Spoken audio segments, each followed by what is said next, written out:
the clean energy drink brand that's flipping the script on big energy.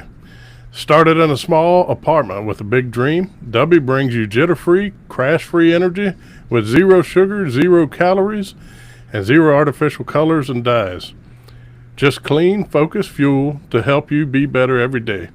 With over 15 epic custom-made flavors and thousands of fans backing them, Dubby isn't just another energy drink, it's a movement.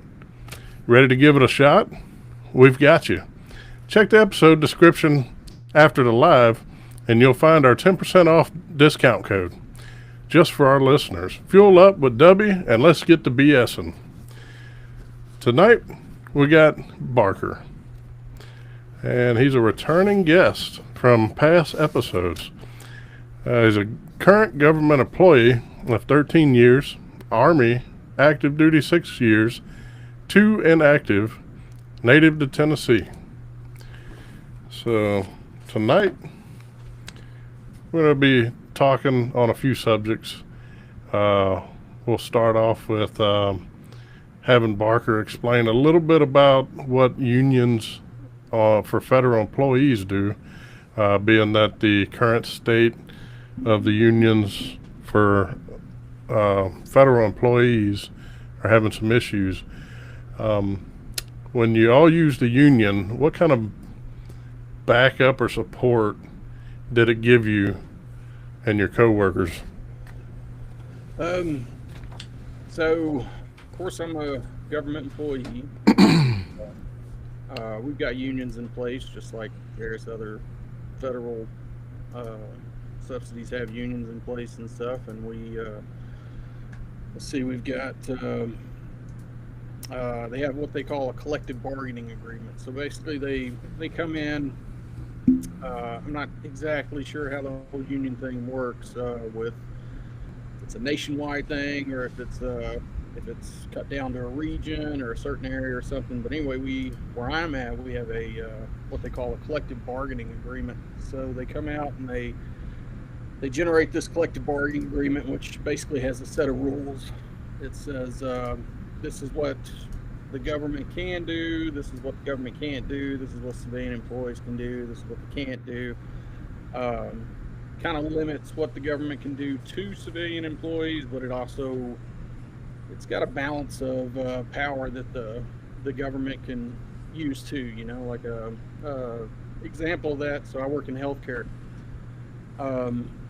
Patient care comes first. So if, let's say, we're short-staffed, I work my 80 hours of pay period, and they're short-staffed, they don't have anybody, they need somebody to cover a particular shift or something along that way, they can ask me.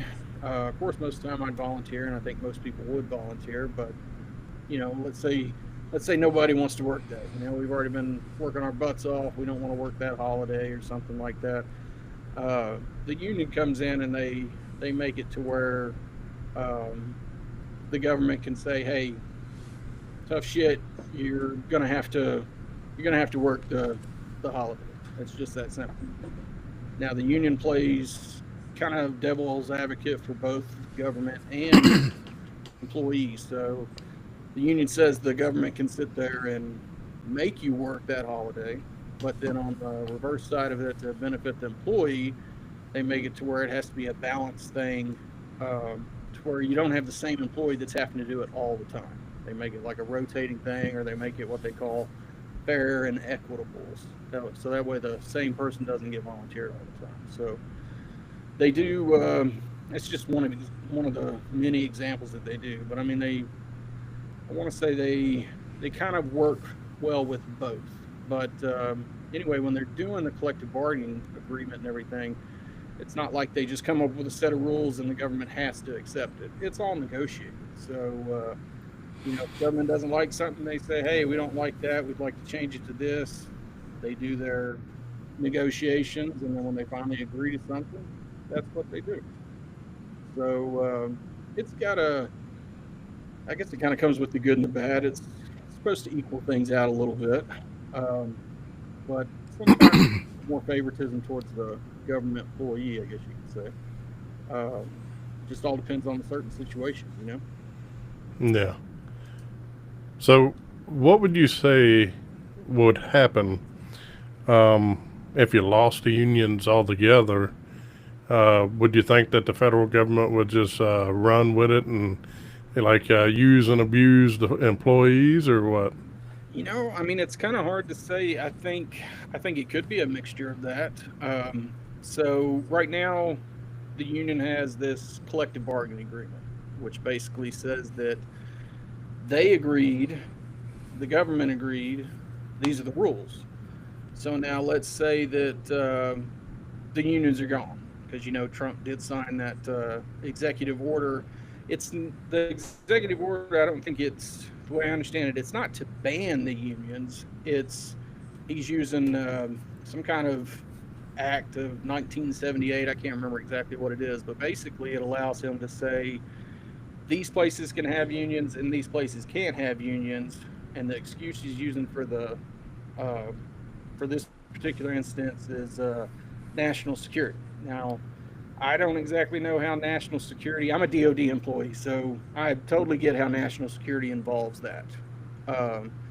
But I don't know how you can make the national security as for like USDA or Department of Agriculture or stuff like that. Like, I don't understand how the broad national security plays effect to both of those. I can't imagine they're doing anything on a national security level to where they can't have a union because it would potentially disrupt their ability to work, is what it amounts to. Now I know it was originally he did the executive order for everything. Then of course the unions went to fight for the employees and everything because he came down with kind of a blanket, we're getting rid of everybody. If you fall in this parameter, if you were hired in the past year and you're still under probation, you're gone. See you later. Have a good day. I think some of it, I think there's a lot of government issues, a lot of things where he can step in and say, hey, this is not necessary. Hey, this is ridiculous. Hey, why do we have 5 people doing a job that 2 people can do? I get that. But to come down with just like a blanket mandate and say, hey, if you were hired in the last year, I don't care if you're a nurse, a doctor, a pharmacist, a construction worker, EMT, engineer, it doesn't matter. If you're hired in the past year, see you later. Have a good day. Like, to me, I don't see how you can make a mass thing that involves everybody like that. I could understand saying, hey, we need to get rid of this amount of people and kind of leaving it to your department heads to kind of shelter out how they want to do it. Hey, if it involves patient care, we want to touch those people last. Hey, if it involves law enforcement, we want to touch those people last. Hey, if it involves public health, let's touch them last. Making it a blank mandate to go after everybody. So the union stepped up and they said, hey, you can't do it, and they launched all these lawsuits. Well, at that point, I think he basically just came out and said that if you're not with me, you're against me. And he found a loop around, which was this whole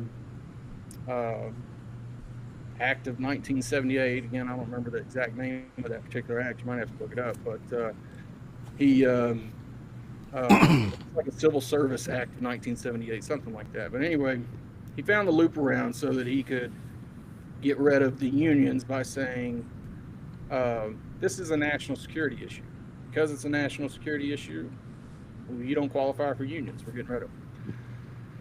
So, as it stands with me, now, I think everybody is a little different depending on where they are and what their collective bargaining agreements are. But as far as where I'm at right now, everything's kind of on limbo. So they are still following union guidelines. Nothing's been gotten rid of with unions and stuff like that where I'm at, because it's basically it's going to have to make its way all the way up to the Supreme Court, from my understanding.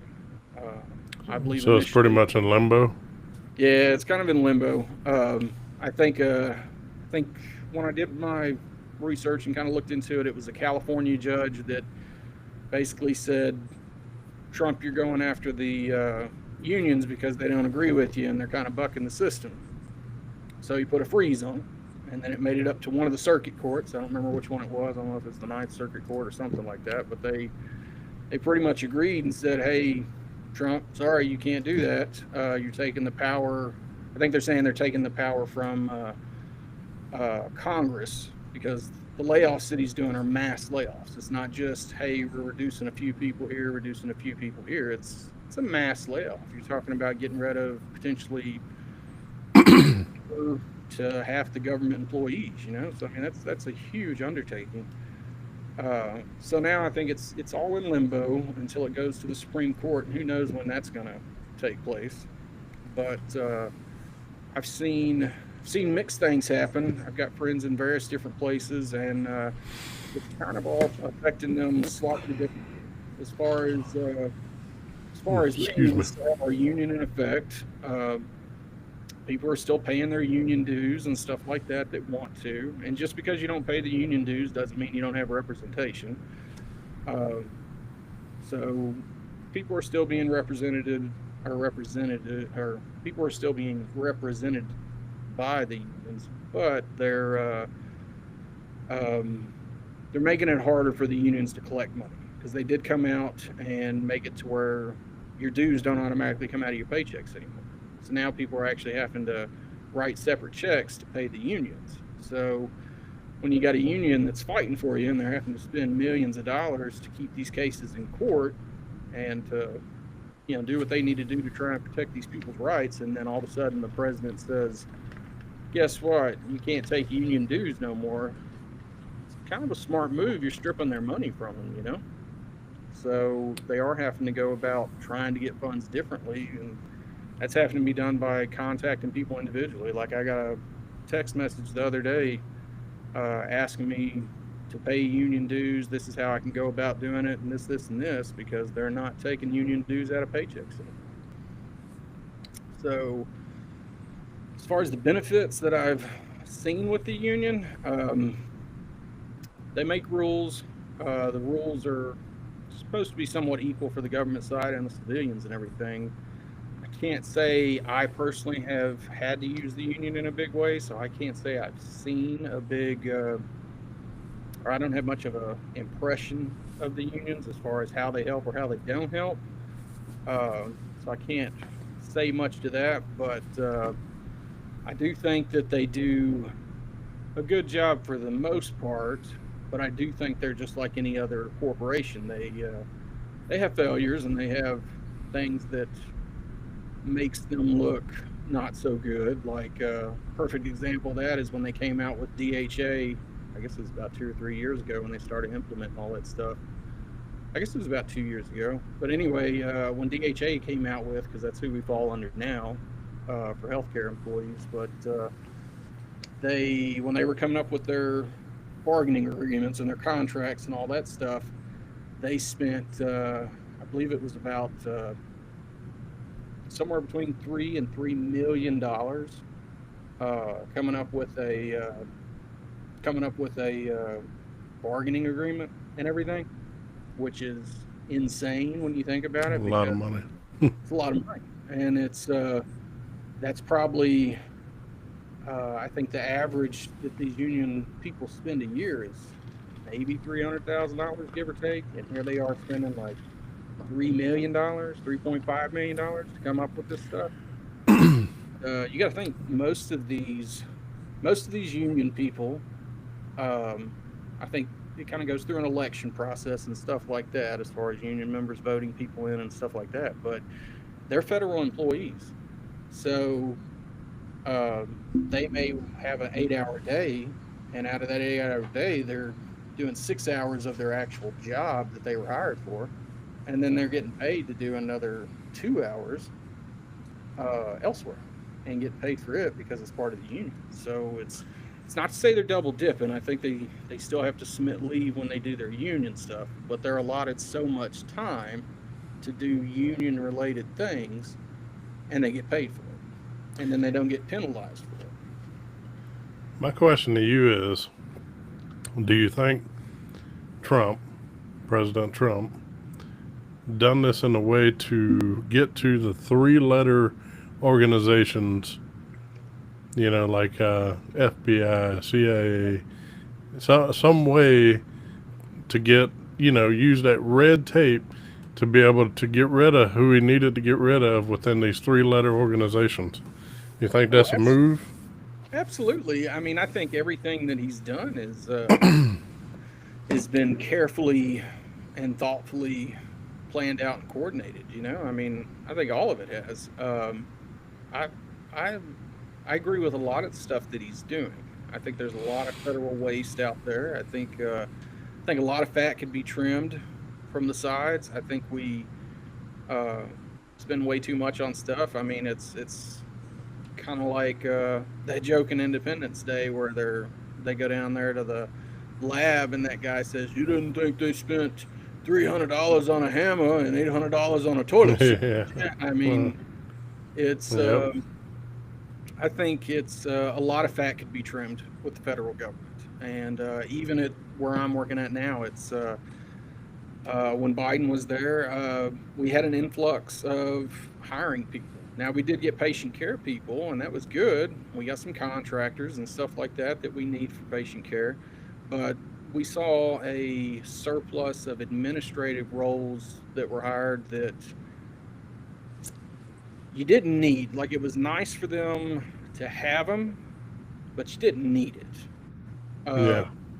and you could do without it if you needed to. And unfortunately, I think Trump's coming out and he's got the right plan. It's let's get rid of all this extra spending that we're doing. Let's try and capitalize on what we have and get rid of what we don't need.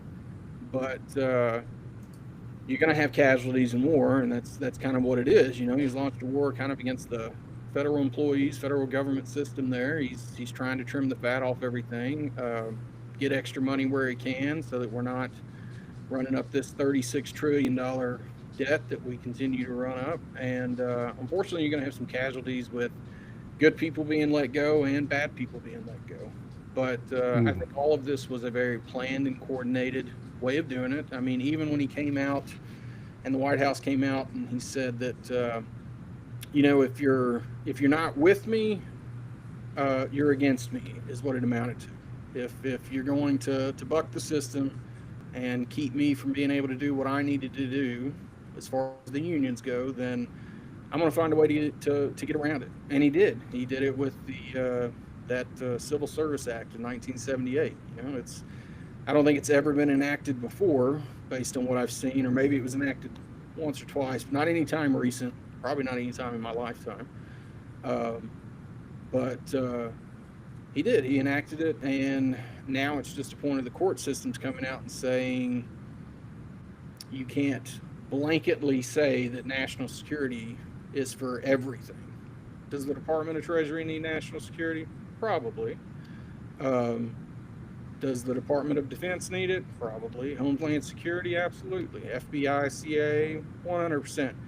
But why does the Department of Agriculture? Or why does the USDA? Or why does the Department of Wildlife and whatever? I mean, there's several Yeah. departments out there that you're like, how is this a national security thing? So that kind of goes back to me saying he kind of threw out a blanket cover everything instead of saying, well, let's review who needs it, who doesn't need it, and let's go from there. So I think he's got the right plan, he's got the right attitude, but it's just piss poor execution is kind of what I've seen. And Would you say? oh, go ahead. Go ahead. So, would you say if you did lose the union, and would you have issues with job security, scheduling, maybe pay harder to maybe it's harder to deal with, the federal level? So one of the things about the union is they do try to help negotiate uh, pay incentives for us. Okay, so typically they come out with some wild ass number like we want a 12% pay raise, and that's not what happened. I think this year we got a maybe it was somewhere between a 2 to 4% pay raise this year, which was totally well underneath the inflation rate that everybody felt. And yeah, you're paying a lot more for groceries. right. So they do some good things for us, like trying to help negotiate pay and various other things like that. But for what I see them doing, I guess the biggest thing would be is, let's say it goes to the Supreme Court. Supreme Court comes out and they say, hey, Trump absolutely has the power to get rid of unions, or to at least say that certain agencies are not allowed to have unions. And they may say you have to go through there and take a fine-tooth comb and find out which agencies don't have unions, because you can't say all the government agencies can't have unions. You're going to have to, fine-tune it a little bit. But let's say they come out and DOD, DHA is one of those that they come out and say, hey, you don't get to have a federal union because it's national security. I get that, and that's fine. I guess my concern would be is what happens to the bargaining agreement that they kind of put the rules and the regulations out there for as far as what the government can do, what civilians can do, things like that. I think a lot of it's going to go more towards the government side. So let's say we got this one individual at work, which I think everybody probably does, that's just a POS. He's there to collect a paycheck, or she's there to collect a paycheck. They're not worth a damn. They don't work. They're just garbage, right? The way the union rules are written out now is those people are protected. That person's been there for 7 years. They're pretty much protected unless they just royally screwed something up. They're pretty protected. They got time invested. They've been there for 7 years. It's kind of hard to get rid of them. It's kind of like people say, government employees are hard to fire. They kind of are hard to fire.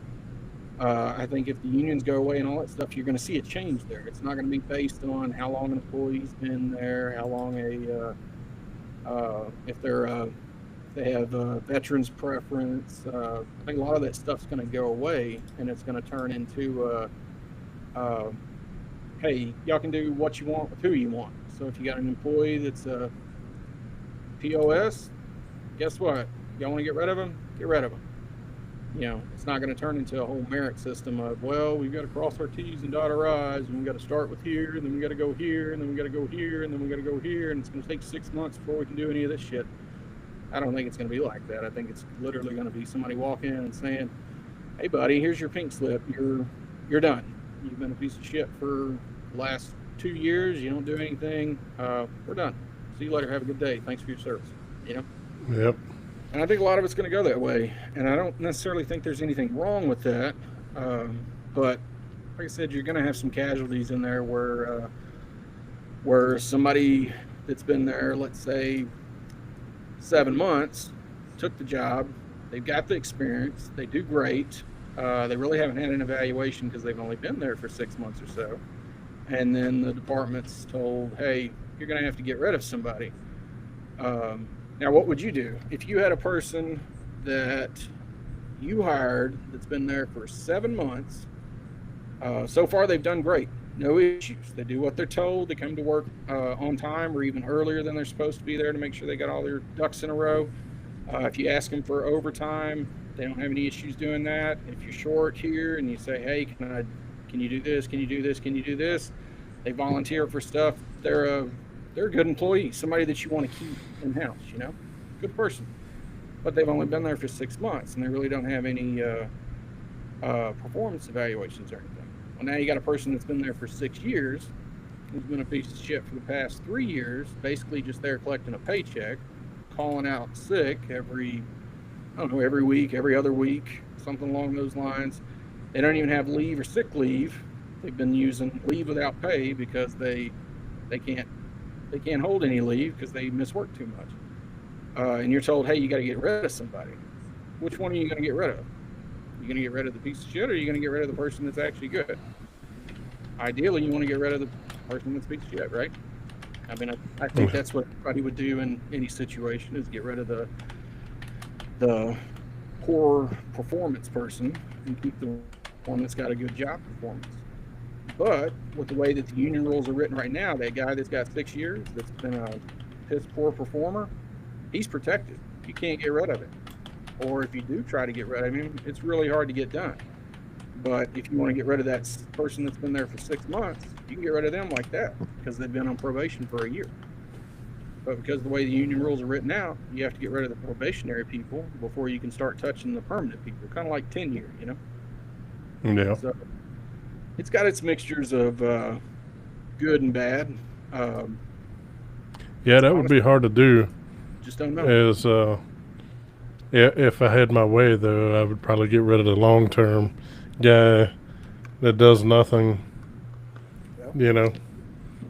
Yep. But it's hard. It's I don't think there's definitely not an easy way to fix any of this stuff. You know, it's a complex beast. You can't just sit there and go in and micromanage every little thing. You know, Trump's only got 4 years. There's no way he's got the time to walk in and micromanage something. You know, he kind of does have to do a blanket type order. But now there's nothing wrong with him having his lower department heads and stuff like that try and manage stuff better that way instead of just coming out with an ultimatum of let's do this, this, and this. I think you should be able to rely on those people that are in management positions, like his deputies and other people along those lines, to be able to let them adjust who they want to get rid of, how they want to do it, stuff like that. You know, I think he should come out and say, hey, guess what? Department of Defense, you're going to get rid of 75,000 employees. You've got 6 months to do it. I don't care how you do it. You can do it any way you want to, but you need to get rid of 65 or 75,000 employees. It's just that simple. Let them do it, you know. Let them come up with a game plan of how they want to address it, how they want to do it, because you know, your healthcare workers, everybody has a different plan. You know, you got cybersecurity. You can't put a blanket thing out there and say you've got to get rid of. So you come to DoD and you say you got to get rid of 75,000 people. You kind of want them to do it as they can, based on what their goal is, what they have to achieve. You know, so you know, it's good to have that, but I don't think you can make a blank statement for that. You know, DoD covers DHA, you have cybersecurity, you have all these different entities, even active duties under DoD. Okay, so if you have employees that are responsible for cybersecurity and everything, you don't want to cut too many of those people, because what's the biggest thing that we have to worry about nowadays with everything being digital? Cybersecurity, right? So why in the hell would you want to sit there and cut a big portion of your cybersecurity up? When you get into healthcare, if you have to make cuts in healthcare, why do you want to cut your people that are that have direct care to patients? Like if I can pick administrative people, secretaries, other administrative people, I'm going to pick those people over getting rid of them versus my people that have direct care with patients. Just because if I start cutting people that actually have hands-on care with patients, eventually I'm going to get to a point where I can't provide that care to the patients. And with DoD, the patients, yeah, we see active duty, we see retirees, veterans, spouses, things like that. But our main responsibility is to make sure that the soldiers, the Marines, airmen, all that stuff, that they're combat ready to go in case we jump off in another war or something like that. They have to be combat ready. So the biggest thing with that is training, which their units take care of, and their health care, dental, vision, medical, all that stuff. So if I'm going to make cuts, I'm not going to sit there and touch a whole bunch of patient care handling people. I'm going to go around and touch other areas I may not need. So an example of that is, why do I have all these contracts with these engineers when we're not building anything?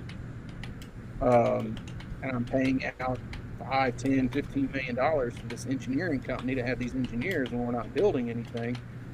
But yet I'm going to have to cut 75% of my federal workforce, and then we're going to do it evenly. So now my engineers are cut equally to the people that give patient care, or it's going to be cut equally to the people that do cybersecurity, or it's going to be cut equally to the people that are on missile defense.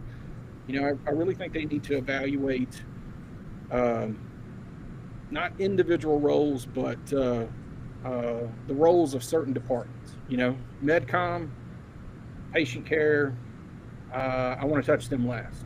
Cybersecurity, very important. Yeah. To touch them people last. Missile defense. Hopefully you don't want to touch them last, but yeah, but touch on the subject, you mean? yeah, but I just mean if I got to get rid of people, I want to mess with those people last. Why do I need vet care? Why does the Army have vet care? Why do I have civilians that are in the military, hired by the government, that are doing vet care? Like, what's the importance of vet care if you tell me I have to cut people? If I've got to cut people, what's more important? Vet care for animals or medical care for people? Like, you can't just write a blank check and say, get rid of all this equally. It just doesn't work that way. Well, man, we were both in, we served, and what happened at the end of the business year where they had this money, okay? So the thing is, when each department gets money, they have to use it or they lose it. They don't get the same amount the next year. Oh, yeah. So this is why you get this spoiled spending. So if it was to where, okay, say a department said, I'm looking at needing this amount of money this year. Can you hook me up? And they went along and was like, yeah, okay, let's do that. But then if they only give them like a certain amount, and then they're like, oh my God, I'm worried about, we're not going to get that amount of money. What if we need it next year? And then they're like, we got to spend it, so let's buy a bunch of chairs. Some BS. So every year Congress does the whole appropriated funds. So we know what we're getting. Congress sits down. Now, of course, you can't get those guys to agree to fucking anything. And they delay it, and they delay it, and they delay it, and they delay it, and they just, we're going to do a government shutdown. Like, they can't agree to anything. Congress is just a bunch of damn idiots, if you ask me, for the most part. You got some good ones, but a fair majority of them are there to collect a paycheck and get rich. I don't think they're actually there to benefit the majority of any of us, to be honest with you. But you get these appropriated funds, and then of course they divvy them out where they need to go. But like you said, each department head is allotted so much money for that fiscal year. And they have teams that come around, usually once every year, twice a year, once every 2 years, somewhere around there. They have these terror teams that come around, and they do an accountability of like how much patient care you need, what you're spending on supplies, what you're spending on all these different things, patient care, stuff like that. And they kind of tell you how much money you're getting, just to see if you're on track. Make sure that you're not under budget, but to make sure you're not like grossly over budget. So like you're saying, you don't have $200,000 at the end of the year to buy a whole bunch of fucking ballpoint pens and chairs. So unfortunately, the biggest thing was when we had COVID-19. It shut all that stuff down. They didn't come out. They didn't do any terror for us. They didn't do any of that stuff. So then we go through 2 to 3 years of that whole process not having any of those reports done. And then we go into the fiscal year for 23, fiscal year for 24, stuff like that. And they come out and they're using reports that are all the way back from 2019, 2018. Well, yeah. I'm sure just like it is with healthcare, our numbers change. Like we see an increase in patients from year to year to year. So you can't give us a appropriated funds equivalent to 2019, and here we are in 2024, and expect that those numbers are going to be the same, and then come complaining to us when we sit there and say, hey, we're 8 months into the new fiscal year, and guess what? We're broke. We don't have anything. We can't even buy this for this, and this. Where are we going to get the money? Like you can't do that. You can't expect to have the same funding in 2019 that you're going to have in 2024. It just doesn't work that way. And that's what they did for a lot of the government, a lot of the DoD and stuff like that. At least from what I saw from where I was. So it's a lot of mess ups there. They cause Yeah. a lot of problems.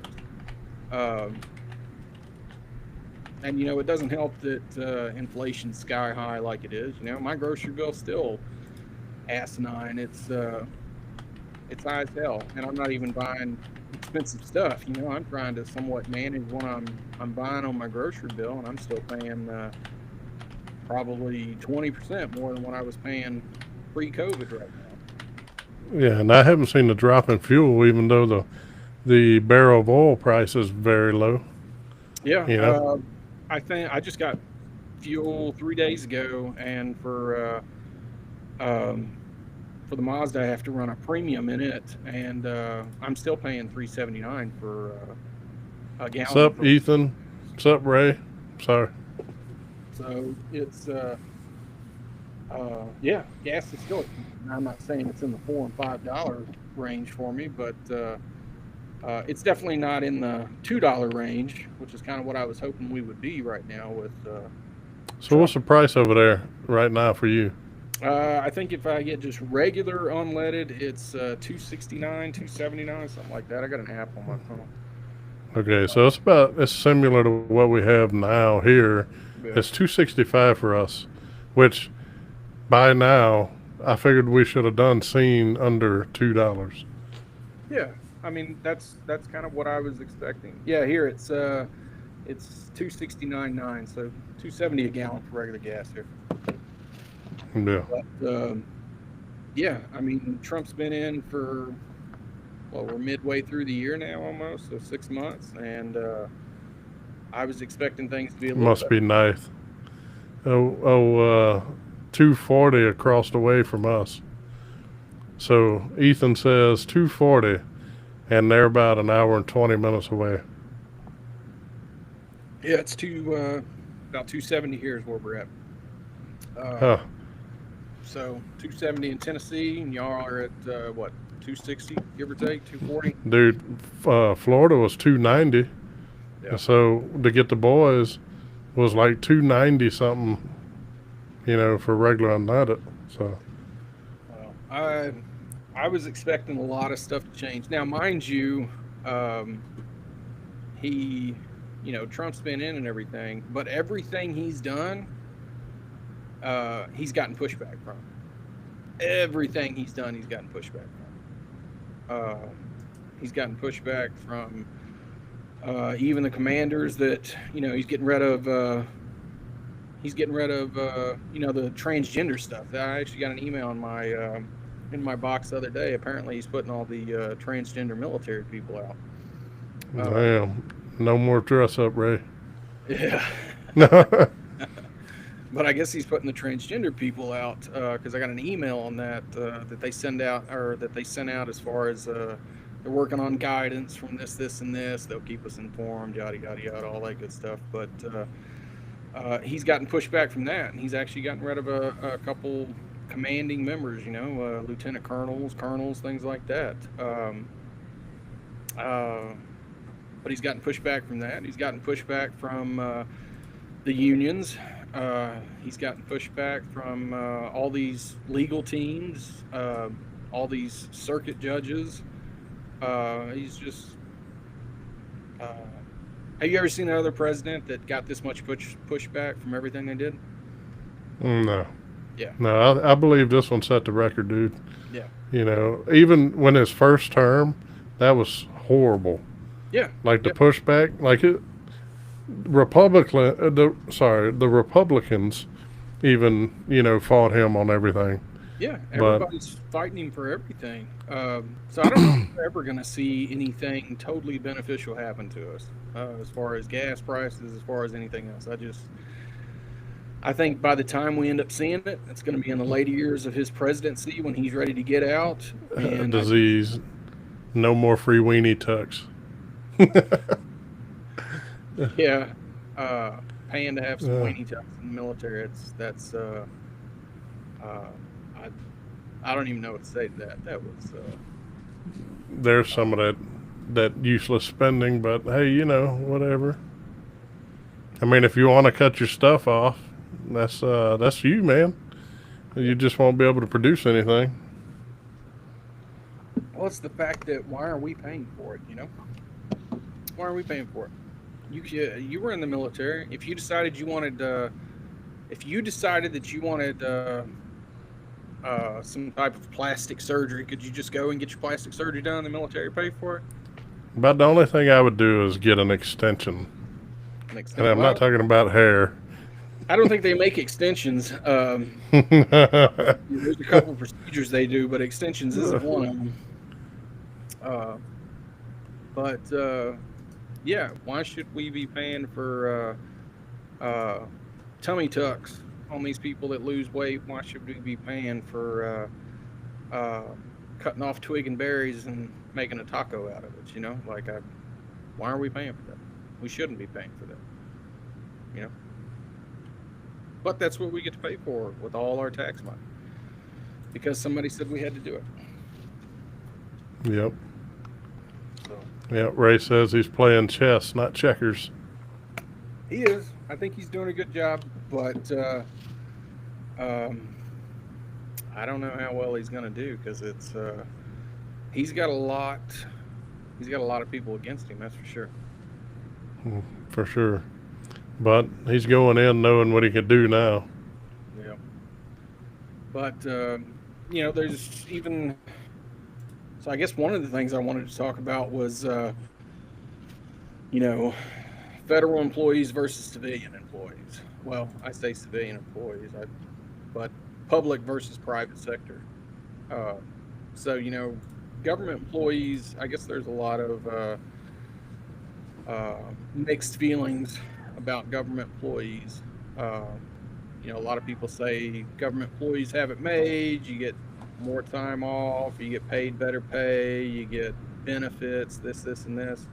Some of that's true, but some of it's not really true.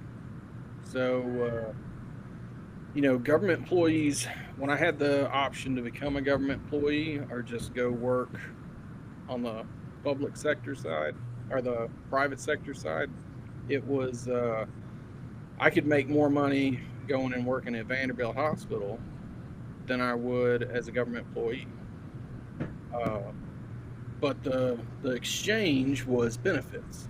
So I look at it as kind of like you said, chess versus checkers. If I want to pay.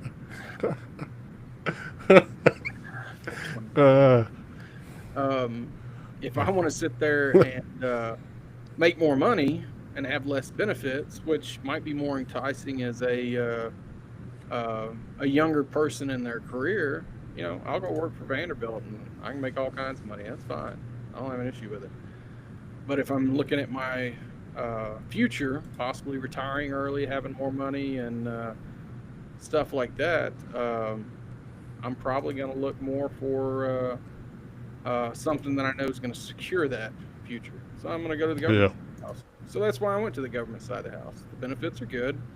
Pays a little less, which it varies. If you've got no degree at all and you're coming fresh out of high school or the military or whatever, you got no degree, you can actually make more money than other people do on the private sector because they actually pay somewhat decent. But once you have a career field that requires a degree and stuff like that, and you start getting into your bachelor's and master's and things like that, you actually start making less money working for the government than you do in the private sector. But the benefits are generally somewhat better. So Yeah. that's kind of where I'm at here, But Congress, with this new bill they've got out that passed the House, that I guess is sitting over in the Senate, they're trying to cut government benefits because I guess they have to cut. I think it was 4.5 trillion in a 10 or 4.5 billion in a 10-year period or something. I can't remember the exact numbers, but So what type of benefits are they trying to? So there's a couple different that they're trying to do. Originally, when the bill came out, they were slashing a shitload of stuff. A lot of that got passed the House for the most part. Got in the Senate. They're still messing with it over there. But originally, they wanted to get rid of. They wanted one of the things they got rid of was so for voting. I mean, you know, y'all's healthcare benefits are not that great, right? Our healthcare benefits are okay. So I think the government pays about 60% of our healthcare. So let's say your total cost for a month for healthcare for a family is $1,000. The government pays 60% of it, so you're only out $400. Well, that's nice. So that's not too bad. That's Yeah. pretty good. But you're also talking about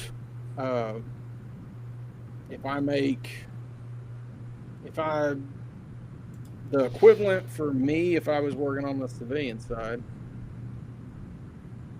But the equivalent for me if I'm working on the government side is if you put the money, what is it? Pay all the money to get paid less than you get a job needy. Well, Yeah, then you have to pay back the student loans, which, they pay less. I've always thought student loans were a joke anyway. So yeah, my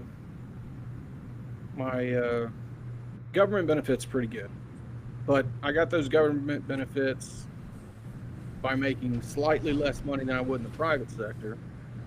But I did it so I could, have a game plan for the future. So some of the benefits that they're cutting are like I could retire when I'm 57.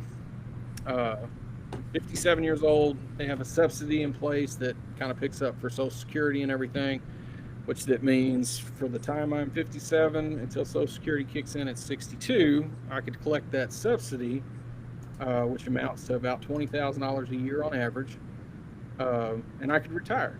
That subsidy would kick in and it would be there. The new bill that they're coming out with, they're getting rid of that subsidy altogether.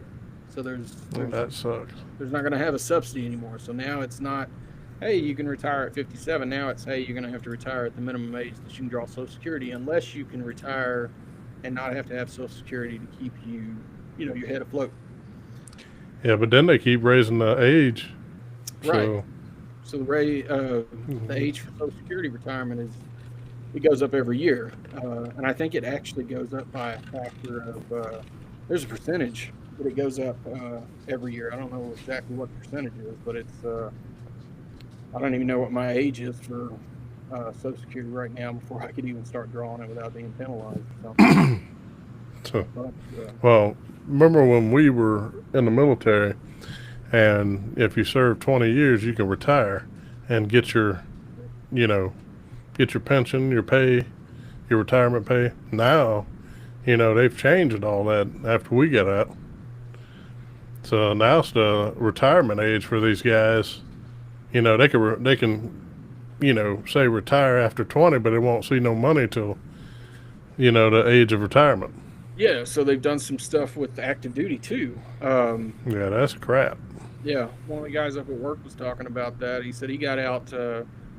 He retired, I think, November of last year. So he said he met the cutoff to where he didn't, run into that issue. But yeah, that was going to be a thing. Hey, yeah, you're retired. We'll give you some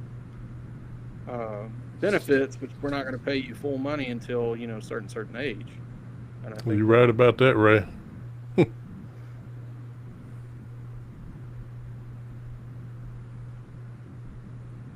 I think that's if you work at all. Unless you got money in the bank and you can do whatever the hell you want. Any place you work, you're a slave to.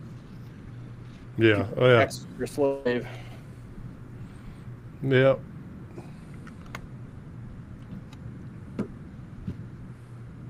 No, but so back to your benefits. You were saying something about voting. Oh yeah. So I guess one of the newest things Trump did was. I guess originally when Biden was in, he put out a thing saying that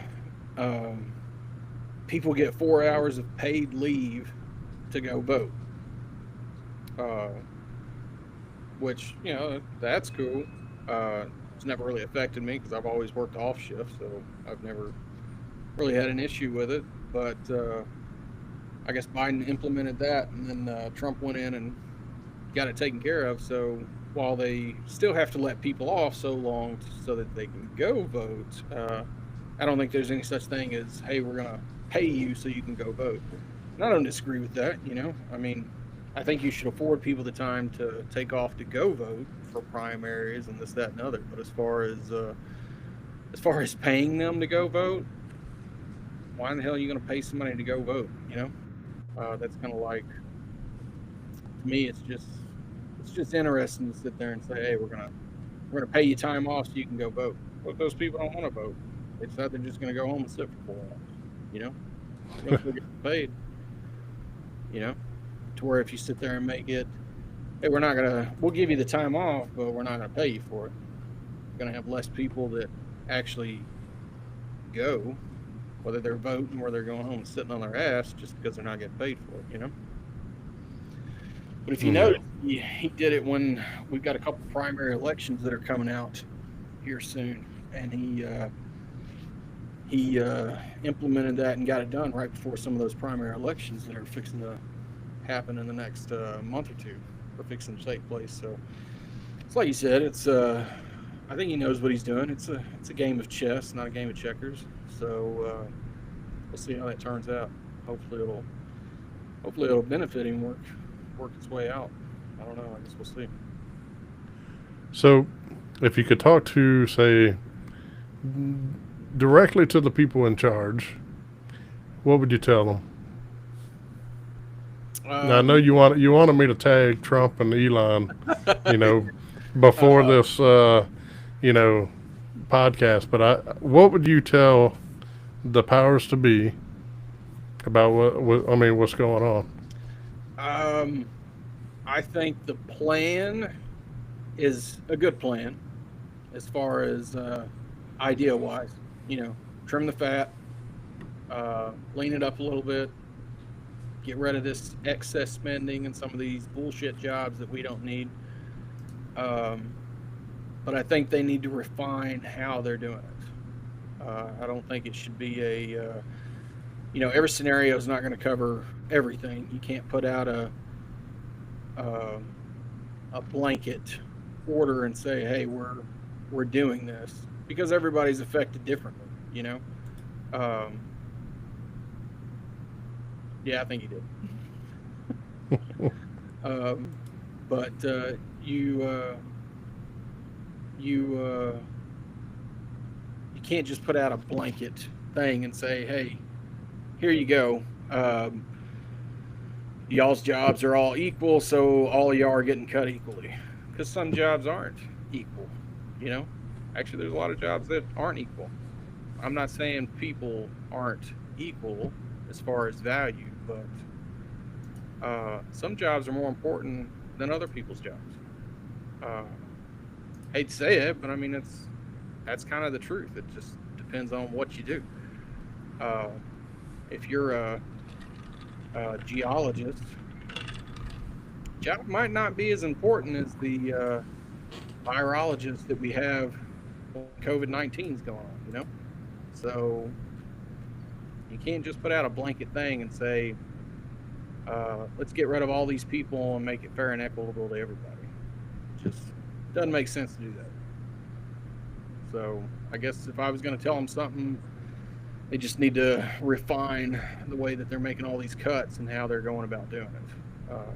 I don't disagree that cuts need to be made, but some jobs are more important than others, and they need to take that into accountability when they're making some of these cuts. You ever heard of the Rothschilds? Rothschilds? No. Enlighten me. Well, Ray.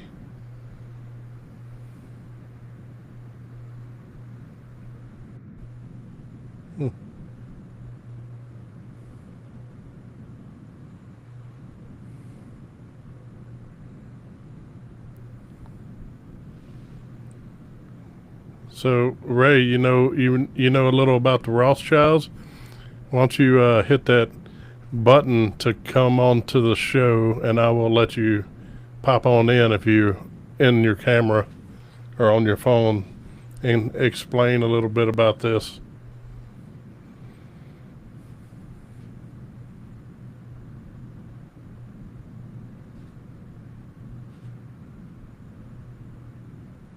Oh, you're talking about the super wealthy. Um, Makes all the decisions for everything. Is that what you're talking about? The first billionaires. Yeah, I've heard that before.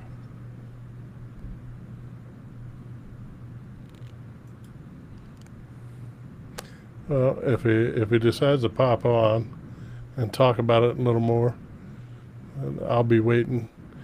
Um, so, being that you're dealing with all this, I know it could be hectic, stressful, stuff like that. Uh, Even amongst coworkers, I mean, how do y'all keep yourself motivated and focused? With everything that's going on.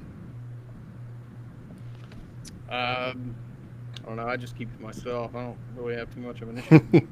That's how I do it in the real world. Right. I don't know. So I see some of the. We've got like 6 people that are affected if this stuff goes through. As far as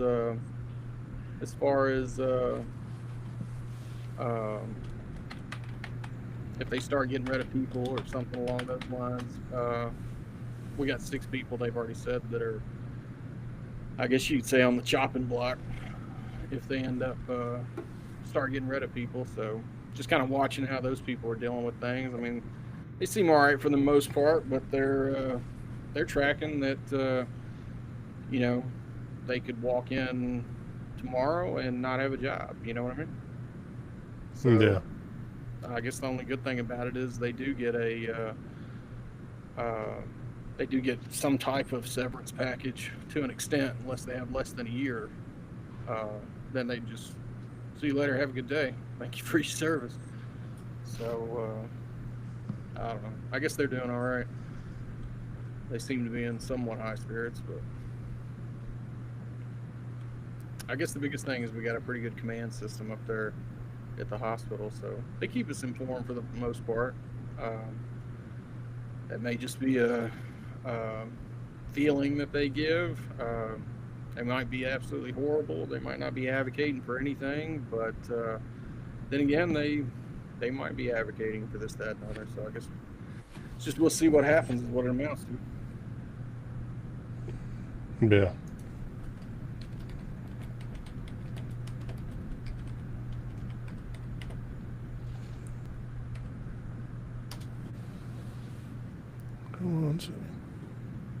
So, you said you wanted to talk about the bill that they passed. I'm trying to get Ray on here for a minute. So, do you want to talk about what they're trying to pass with that bill? Oh, you mean like you're talking about the bill that passed the House that's gone to the Senate about federal Yes. and their benefits? So originally when it came out, it was, I guess it was kind of rough as far as what the bill included. I think they've made quite a bit of changes as far as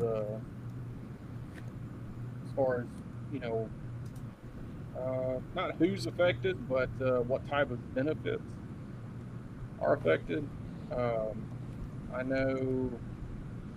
think originally when it came out, the biggest issue was retirement. So originally they had, when we retire, we have, when they average your retirement, it's your highest 3 salaries at the end of your retirement is what your retirement's based on. So, the last 3 years that you're in, those are your high 3 salaries. Let's say 3 years before you retire, you get your last pay raise, and like that caps you out. That's it. You're not going to get any more of a pay raise. You're maxed out, and you decide you're going to retire 3 years later. They take your high 3, and it's what you capped out right there.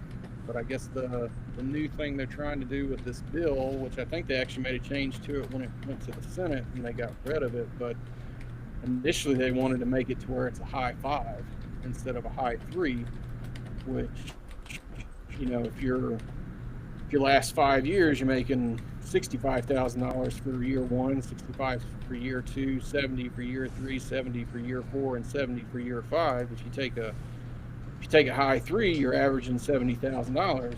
But if you take a high 5, now you're averaging 65, 65, 70, 70, and 70. So you're losing thousands of dollars a year when they do stuff. But I think they actually got rid of that. They're going to keep doing the high 3. That was one of the things that they stopped when it got to the Senate. I think the other big one that they did was they got rid of the what's it called? They got rid of the stipend. What I was talking to you about earlier about the retirement stipend that people get for Social Security if they retire before Social Security. They have a stipend so long it kind of picks up and helps offset that pay until they start getting Social Security. I think they actually got rid of that. It's gone. At least that's how it appears in the Senate bill. So I don't know. It's still being worked on. I don't think it's totally made its way all the way through yet. So it's just one of those wait and see what happens with the bill. But I don't think there's too many happy federal employees about it because, of course, it doesn't have any effect on your Congress or any of that stuff. It's just your federal employees. And we lose a lot of money. We lose a lot of money with all these congressional people that serve a short tier, 4 years, 6 years, and they get paid, $120,000 for the rest of their life every year. Yeah. Welcome on, Ray. How's it going, Ted? So, yeah, you were saying the Rothschild. Well, I think there's 3 primary families. I'm trying to remember what all 3 of them are. I know the Rothschild, but one of them. But there's 3 primary families from my research that are ultimately in control of everything. Now, obviously, our president and our administration have every right to run things how they see fit, but it's almost like you have good with the project. You're going to let them take the reins and make decisions if you see them about to do something that you know is not good, not what you want them to do. That's essentially what this is. So it's not within their scope, and they're not.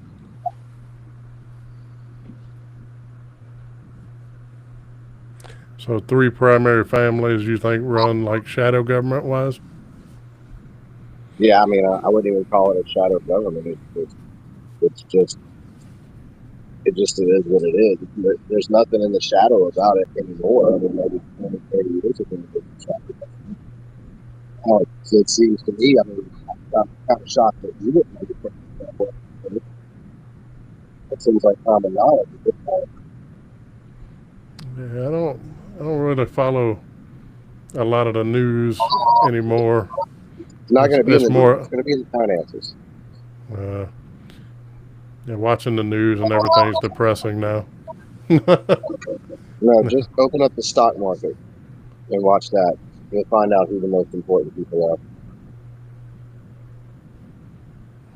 But yeah, it's money. That's all it is. I mean, if you didn't think that our government is not in bed with everybody that we fight against the war, I mean, that's one of the first things that I learned whenever I deployed. You didn't even really have to deploy to see it. If you just happen to be one of the National Guardsmen that went and worked with the training. It's all money movements, Jack. Yeah. Yeah. Well, I think it's a big game to the government, how things are handled and the people. Yeah, absolutely. A big lab experiment. It's all it is. Yeah, they're playing checkers with us, and Trump's playing chess. Yep. And that's really all So, it is. Because checkers is not a strategy game. It's nothing but power move, right? yep. And yeah, and checkers is just power move. It's just bombarding your way to the finish line. You know, in chess, you have to understand that there's strategy and there are some small losses that have to occur for you to get down a victory. So that's the big difference. Well, the only thing that sucks about it is this is Trump's last term, right? So he's on a time limit. This is Donald Trump's last term. Right. So he's on a time limit. Hopefully he'll get somebody in there that follow suit right after. You're smirking over there, Tech. But You got an idea? Like I said, this is Donald Trump's last term. You talking about a son? This is not Trump's last term. No, because the way I see it playing out is JD. the Democrats are going to raise all kind of hell because they want a female president so bad. They're going to get a female president. Oh. Well, she's not. She's not from the U.S. though, right? You're talking about his wife? His daughter. Oh, okay. Ivanka will be our president. She's got the brains. She's got the balls. She's got all of it. Yeah, I mean, I could see that. The only thing is I don't see how she's played politics in anything. Well, I mean, yeah, she has, but not quite like I would expect to see somebody that's going to come out and say, "Hey, I'm going to run for president." You know, I mean, Trump would just run it from the back. It could definitely change really soon, but just haven't seen a lot of that. If that was a game plan to go to, I think it's totally. She's got the time. Yeah, you're absolutely right. Trump is going to run it from the back, just like the Bush family did. But right now, you know, there's two huge divides in our country. Our huge divides are black versus white, and believe it or not, men versus women. That's starting to become a big thing with the modern woman. Is, you know, anti-man, independence and strength and stuff like that, right? I mean, think about how much Donald Trump's election suffered just at the hands of women. He had to walk on eggshells. With all that. That was kind of some deal breakers he had to navigate through. You take somebody who's a beautiful, blonde-haired, successful, powerful woman. Who do you think the women are going to pick? I mean, right now you have your standard, you know, white male Republican man. That's Donald Trump. Right? You know, unless they eat hot dogs inside. So you have that group of people, and you have the black vote, which that's right down the middle of the Republican. Right? There's a lot of women. Then you have the women. So it's white males, then it's the black vote, then it's the female vote.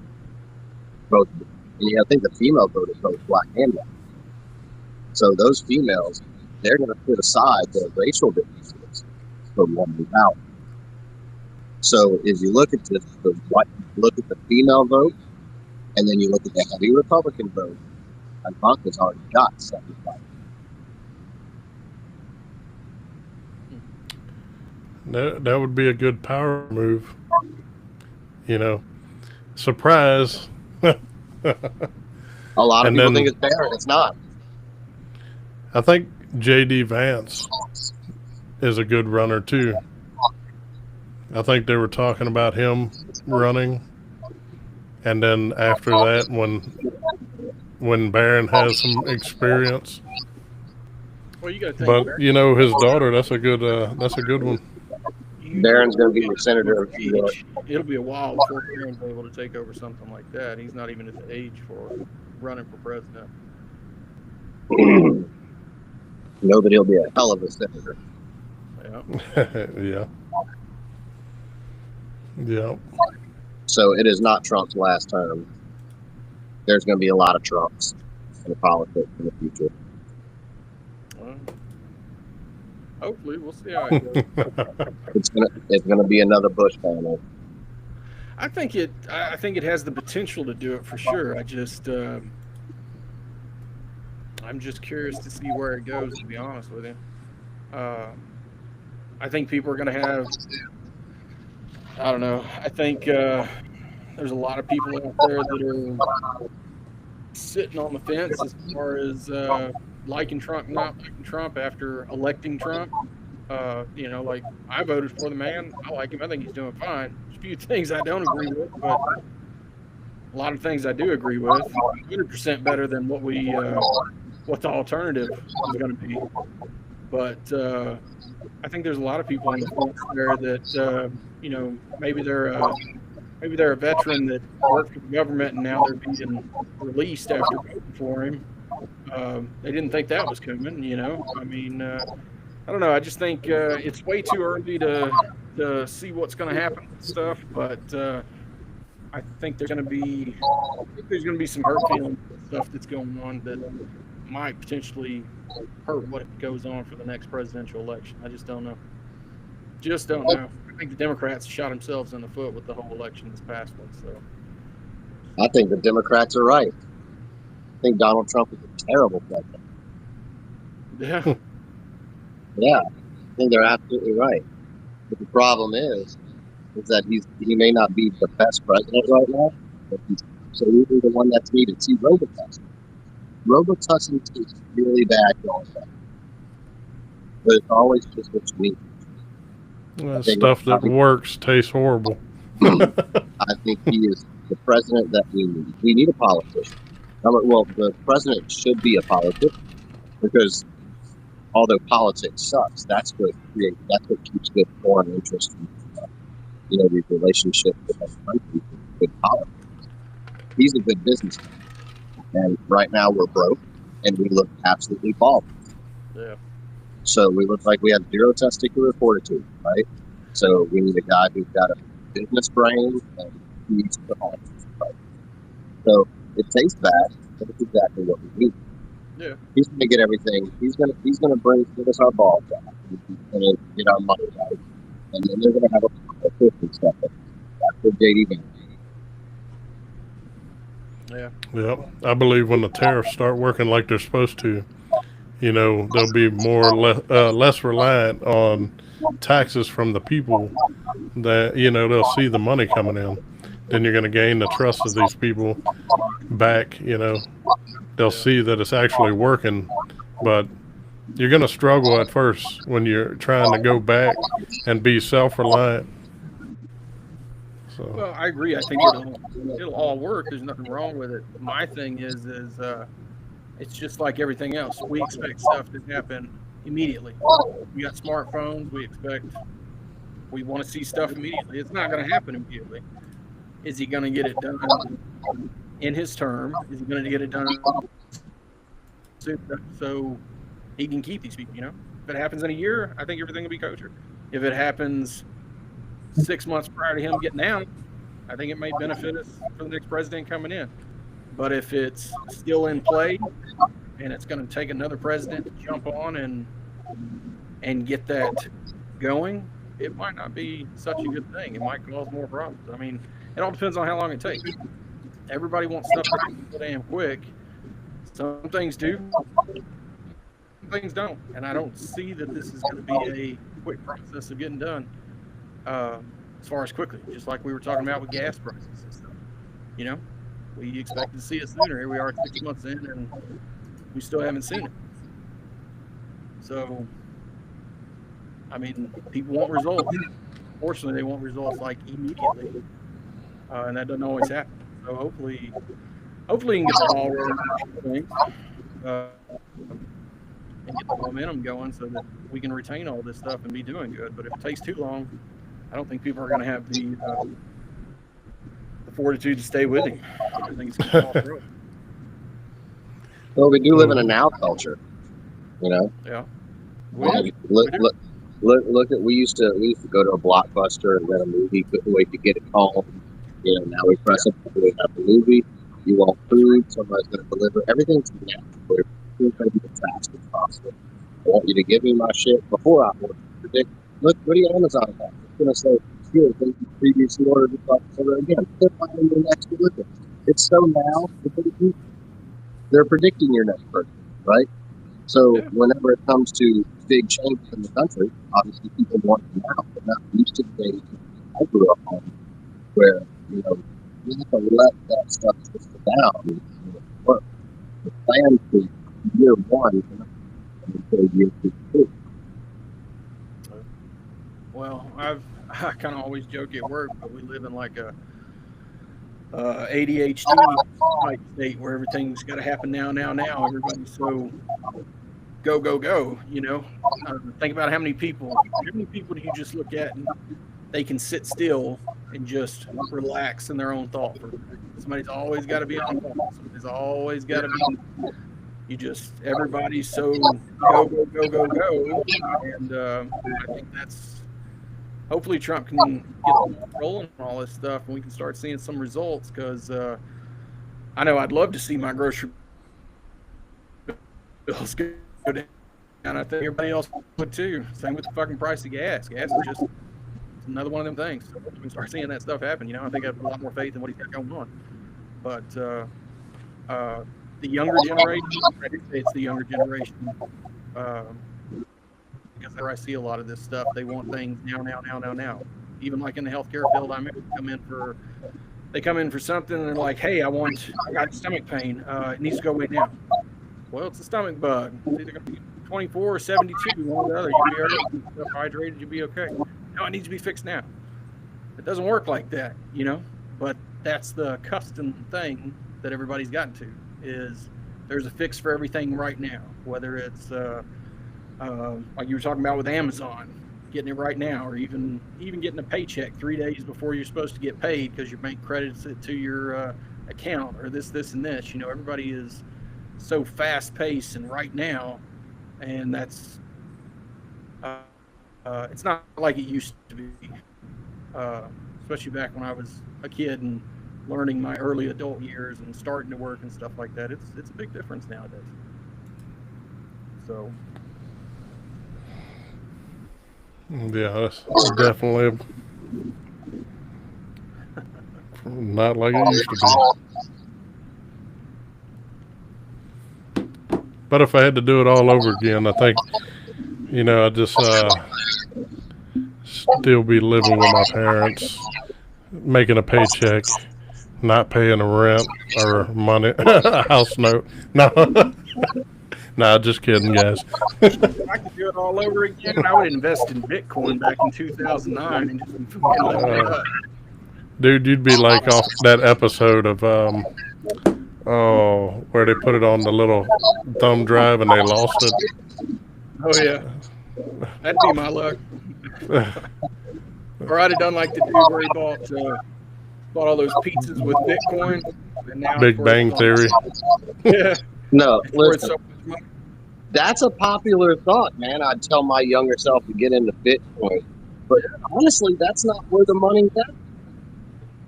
Ooh, you want ready to really mess your life up? Those Beanie Babies that McDonald's used to give out with the little heart on it that had PJ on it? They used to come in a Happy Meal. Some of those are selling for $250,000. Right? Yeah. God. They could be the Happy Meal toys. My wife has 6 of them in her closet that she saves, and one of them is a special. It's a white angel with like one brown eye and one black eye with a steak or something, and it's supposed to be like a $200,000 Blue Baby, but ain't a Happy. Right, you should have just sold that already. No. I'd probably get $20 for it right now because it's out the package and it's dirty. Oh. Especially places that as a kid, like all the kids do with a Happy Meal. And man, if I could go back to my former self, man, I would be getting all the Happy Meals. Never take them out of the wrapper, kid. Nope. Nope. Put them in an iron box and stick them in a safe deposit somewhere. Yeah, I could do a lot of different things if I could see my former self. If you could see your former self and tell your former self 3 things, Yeah, I can name all three of those things. One would be invest in Apple. One would be invest in Bitcoin, and the other one, well, I'm not gonna say what the other one would be. It's between me and myself. But yeah, I can think of three things for sure. I would meet a guy named Doc and warn him against mouthy females who like to ride bikes. Oh yeah. But yeah, it's interesting to see how the thing goes. Is she mad at me yet? I don't know. I'm waiting on her to comment. She's probably not watching right now. Oh man. She watched for a minute and then rolled out. We'll find out because she would have texted fast. I saw you looking over to the side, so I just wanted to be loud enough to stir her up. Oh no, she ain't in here. I'm in the room, Oh, okay. in the podcast, in the man room. Boy, I can't wait till my Oh kids. yeah, look. Oh, you know she's doom scrolling TikTok. She said, "Tell that mother." Oh yeah, Disease gonna invest in Pornhub, huh? Yeah, I know what you mean. Pornhub, huh? Little corn hub investment there for Be the next Hugh Hefner. yeah. Or so here's a cool little fact is so when this was about 20 years ago, I was really down, and I lived in an area where I couldn't get pizza delivery or anything like that, right? And I had this idea, and I never followed through with it. It's probably one of the biggest regrets of my life that I didn't follow through with it. I contacted the company that does like they take your idea and they help you develop a business plan, but it costs money, and I had no money to do this. I was too shameful to ask anybody for help. Probably going to be a blunder of an idea, but I was, I couldn't get any pizza delivered to my house, and I didn't have a car. Like, wouldn't it be cool if I can like order McDonald's and somebody would go get it for me and bring it to my house? And I even came up with a copyright and I called it the Living House, right? And it had a picture of like a butlers and things like that, holding a silver city, like a waiter. So I had that logo and everything. I called it Deliver Me This, and this company was like, "We'd really like to help you, develop your idea. It's going to cost this much money, and you're going to clean the work on it, and patent it, and all that stuff." And I was too ashamed to ask anybody for any products. That would have been good. I think Look at it. the places like that survived is when they launched. They really launched. I guess they came more prominent in the COVID time frame. I think that's why they did so well. Otherwise, I don't know how well they would have went. People got used to it in COVID. Now we still use it. They even use it for things like that. Get my shit delivered to me, and it makes a big difference. See, I thought about the same thing. Tech is back then. I thought about grocery shopping for people and bringing it to their house. Yeah. And then I'm talking about a year later. Look, I created like a web page and like a little thing, and I ain't even sent it out yet. And here goes grocery getters, whatever. And then now it's Uber Eats, and then now you have the big companies like Walmart that are taking over and doing it themselves, instead of people doing it. So they're trying to get rid of the middleman.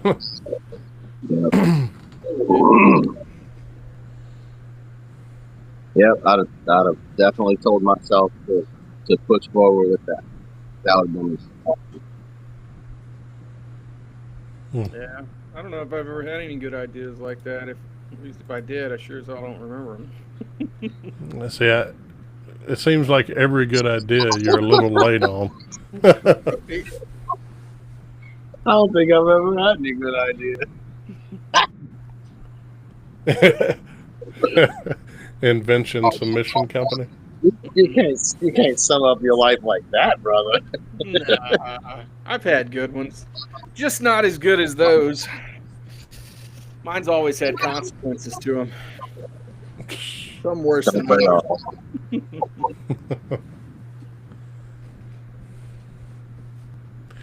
No. But it should work itself out, man, with the tariffs and everything else. It's going to take some time for sure. Not going to be an overnight thing. As long as we don't have the next administration coming in and messing stuff up, going backwards, you know. Yeah, well, it's Well, I brought him in double stack. yep. Cold as the mountain. Yeah. Oh man. Yeah, I guess it's just play it by ear. But you know, every administration that comes in fucks something up. They always do. Oh yeah. Hopefully they won't fuck it up too bad. So, what was your original topic? So the original topic is see, Barker's a federal employee, and now they're dealing with their unions going in limbo, possible benefits. Some of the benefits are changing, stuff like that. So we were talking a little about, you know, what the unions provided, the good, the bad. You know, how's the employees taking it, you know? It's a hot topic for anybody that's a federal employee. And it's as far as the benefits go, that's still being, I guess the House passed the bill on that. We're just still waiting to see what the Senate has to say about all that stuff. They'll make changes and go from there. But it's literally Republicans versus Democrats on that whole scale of shit. But as far as the unions go, they're still trying to figure out, do we follow the union rule? Do we not follow the union rule? Trump's kind of getting rid of some of the stuff with the unions because he's saying it's a national security issue, and then you got one judge saying that Trump can't make that decision. It has to be made by Congress because you can't do, I guess, the executive side of the house can't do mass layoffs like he's wanting to do. It needs to be enacted by Congress. This, that, and other. Anyway, it's going to turn into a whole Supreme Court. But instead of coming out with a like letting each department how they want to make cuts and everything, it's just kind of a blanketed, we're going to make this many cuts regardless of the situation. So we're seeing it affect people differently, you know, like the same cuts that healthcare gets is the same cuts cybersecurity gets, the same cuts military police gets, it's the same cuts that engineers gets. Like everything's the same, you know, and all those jobs are weighted, well, they're weighted differently, you know. If you have fast food employees that work at commissaries and stuff, and they've got to make cuts over there, are those the same? Like I don't want to say anybody's job's not as important as other job, but I mean, I guess I am. Some jobs are slightly more important than other jobs. But not to sound like an ass, but some jobs just are more important than other jobs, you know? And he's kind of come out with a blanket thing of we're going to make cuts across the board to every job. So unfortunately, the bad side of the house is when you make that same cut with people that do cybersecurity or people that do healthcare or people that do law enforcement or air traffic controllers and stuff like that. I mean, that's a broad cut to be doing. Think about safety issues and issues that you run into with that, you know. I would think you would want to get rid of maybe less, or jobs that may not have as much of an impact on public safety. first before you started going after jobs that have more of an impact on public safety, if that makes sense. You see a lot of people jumping ship. Yeah, man. Surprisingly, we have. And the odd thing about it, it's not our older people that are leaving, because obviously they've got the time invested and all that. It's the younger people. They took the job of being a younger person. I guess if I could do it all over again, I don't know if I would go the route of the government system, because I can make so much more money on the private sector. So, if I go to Vanderbilt Hospital in Nashville and work in the ER there, I can probably make $10 more an hour working there. The trade-off is the benefits that you give up from the federal system by going and working at a place like that. So if I'm young, I want to make money, and I'm healthy, and I'm not totally worried about my health benefits and things like that, I'm going to take more money, like, who the hell doesn't want more money? But if I'm going to look in the long term of, I need my health benefits because I have health problems that I know are going to get worse as I get older. So I'm going to go for the government system so I can keep those health benefits. I understand I'm going to make a little less money working for the government, but in the end, in the long run, my benefits are going to outweigh what I would have if I was working for the private sector. And that's what I chose to do. So the people we're seeing jump ship are your younger people that don't have a lot of government time invested, and they're like, well, shit, I'm still young enough. I'm relatively healthy. I don't have a family really, or I'm just starting out. I don't have any kids. I'm gonna go make that money. So they're leaving and they're going and making that money in the private sector and not working for the government. And the thing that I worry about that is, if they go that route and that becomes a trend to where that's how it is, we're going to have issues down the line with trying to fill those gaps for people that are rolling out. We're not going to. It's not going to be as competitive as far as getting people in to fill those roles that you would have on the private sector. So ultimately, we won't be able to compete with private sector as far as jobs and stuff go. And it in the long term, it may affect your stuff as far as public safety with like air traffic controllers. It's a federal job; those are federal employees. What if it starts affecting your healthcare workers and the federal stuff? That means we don't have enough people to treat the active duty military that's rolling through. Their stuff gets bogged down. What's the first thing they do if you're flagged on your MedPros? You can't deploy. So they have to turn around and get you unflagged by having you go do all these different things. I mean, you bog a bunch of stuff down because you don't have enough people to treat these people, because you can't be competitive like the private sector because you got rid of all these different people. So it's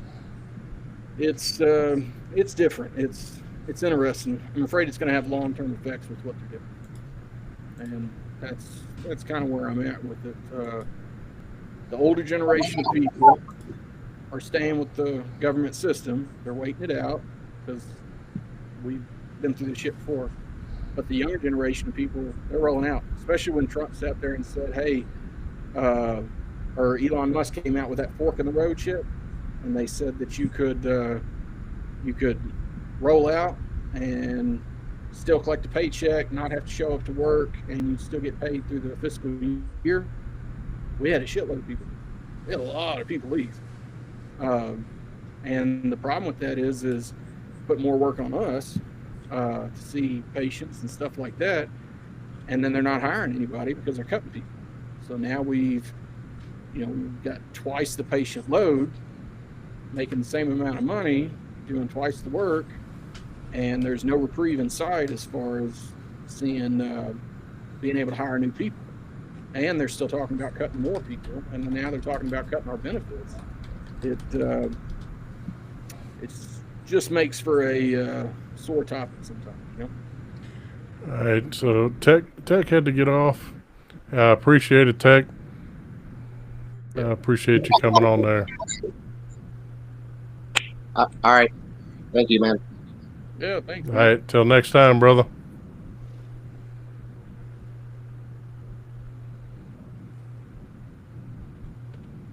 The TSP is good. It's not as diverse as other 401ks, but it does pretty good. And they do say you have more government workers that are millionaires when they do retire in the end because of all the benefits of TSP and stuff. So, I mean, I guess that's a bonus.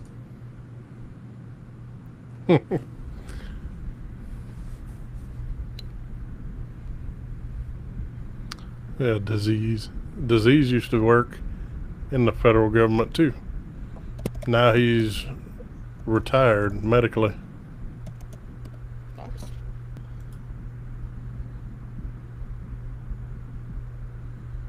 Yep. Yeah, so I guess we'll see where it goes and play it by ear. But so far we've kind of stabilized. We haven't lost too much now. But if they come in and tell us the union stuff goes away and we got to get rid of those 6 people, man, it's I don't know what they're gonna do. I'll be working 60-hour, 70-hour work weeks, you know? Yeah. Like it'd be crazy. So, what would you say to your coworkers who's worried about these changes?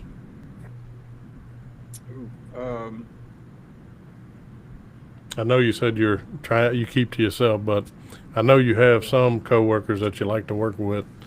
So, I mean, what would you tell someone? I guess I'd tell them like everybody else. It's not the first time the government's been on blast for something. It's not the first time federal employees have been on blast for something. Just wait it out. We always wait it out. It always seems to materialize or somewhat get better. Just wait it out and go from there. I mean, that's about all we can do. You know, I tell them they're in a good field. They can definitely get a job somewhere else if they do have to roll out. But I don't know. It's what you tell them. It's what you tell everybody. Just it'll be all right. Just wait. I'll tell you. You when you said it's not the first time the government's been on blast. You know, it kind of reminded me of something because every company is always, you know, they always have something they want to change. Okay. So be it an industry where you're doing construction. Okay. Say they get bought out. They're going to make changes. Or say insurance policies are going to change. Well, they're going to take away a lot of stuff. If something increases, you know, every company will have a change. And we're all humans that do not like change. You know, it takes us gradual steps to get used to something. And, you know, I admit for myself, I don't like change, like a big change, but I've learned being in the military that, you know, I adapt, overcome, and move on, you know. So, you know, I don't want to say it like that to, you know, civilian world, but, you know, it's true. You know, you have to be able to adapt. There's always going to be someone that's going to try to ruffle your feathers, you know, make you angry, try to make you quit, whatever it may be. There's going to be that one dickhead that's going to try to do something. So, you know, just hold in there and, you know, things will get better. You know, they go to a low point and they have to come up. There's no, you know, once you get so low, you can't go any lower. Well, they call it rock bottom for a reason, you know. You can only go up from there. So, yeah. We'll just see how it goes. But, yeah, I talked to one particular employee up there because she was worried about her job. I just told her, you're young, yeah, you're married, y'all don't have any kids right now, you don't have any major expenses. You've only been working here for, about a year now, so she's still in that probationary status. I said, if God forbid if something happens to you here, you got a good skill, you got a good career, you can be pretty easy for you to get a job elsewhere, need be, if you had to, and you'll be fine. It's not like you're 52 years old getting ready to retire in the next year or two, and then it's all falling apart and you're let go. I was like, you'll be all right. I think See that. That's the one thing, Barker, that the government should do, is that if they're gonna revoke something or say get rid of, it should be across the board. And I'm talking about politics. I'm talking about if the federal employee, if they're worried about the federal employee, how much benefits they get, I think it needs to be revoked across the board. Politicians should get it removed. Them guys, man, they can serve one term and they have health care for the rest of their life. But if a soldier puts their life on the line and they join during wartime, get sent overseas, get, God forbid, blown up, and come back, and they have to fight the VA just to get a coverage. You know what I'm saying? So I believe that the politicians should be held to the same standard as a federal employee or a veteran or whatever. They should have the same benefits. So that means the politician's going to fight for you if they had to share the same benefit that you do. Well, that's why they all vote on their own stuff. Everything they vote on is they make an exception to it. They're the exception to the rule. So they can sit there and vote and say taxes are going to be, the same across the board for everybody, and they're going to accept the taxes and it'll be okay. But then they say, like when Obamacare, it was Obama, the Affordable Care Act, they called it Obamacare. When it came out, they were saying how everybody has to have Obamacare, this, and this, all that stuff. You got to have health insurance. You can buy it on this plan, yada, yada, yada. And then they were talking about for a while there making federal employees purchase their own insurances through the whole Obamacare stuff, or reducing how much they're going to pay in that was garbage insurance and stuff like that. They made the exception that it wasn't going to affect Congress, and that's what they do. They do everything to benefit them. I guess at this point in time in my life, I've seen them say, as far as Congress goes, they do everything to benefit them. They do everything to get themselves rich. They do everything to benefit the rich. And they create a divide between the rich and the poor. And yep. You have the working class that just pays for everything. Big Mike cares. That's just what I've seen, just my impression of what I've seen. That's what I've seen. Yeah. So, but wouldn't you say if we held them at the same standard, they would fight? They would fight, like say, if they had to share the same benefits, same retirement, you know what I'm saying? They would fight y'all would have better. Y'all be in a better place. Let's just say that. Well, let me ask you this. If Congress wasn't about the power and the money, because right now it's about having the power and having the money. If it wasn't about the power and it wasn't about the money, they only got paid when they were in office. They couldn't trade, no stocks, no nothing like that while they're in there. Kind of like the whole Nancy Pelosi thing where she made millions and millions of fucking dollars for insider trading, man. Because insider her husband, trading. even though she sat on the fucking board and they said that was still legal, No. That's horseshit. That's Yeah. insider trading. So if you held them to that standard, do you think you would still get the same type of people running for Congress and stuff there? No, you would not. You're right. I don't think But you'd get the same type of people.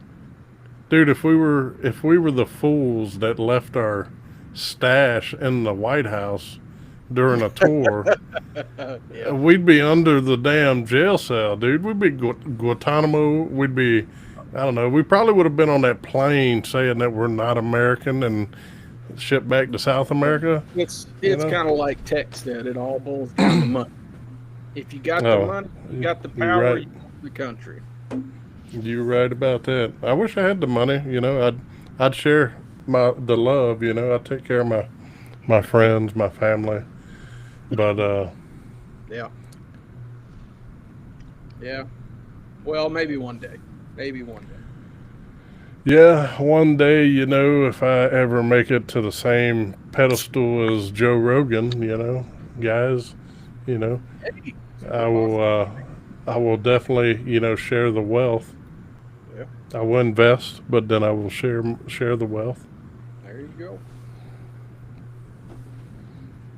But you know, just got to keep moving forward, man. Do not give up, and you know, every day you have to strive to make one thing better.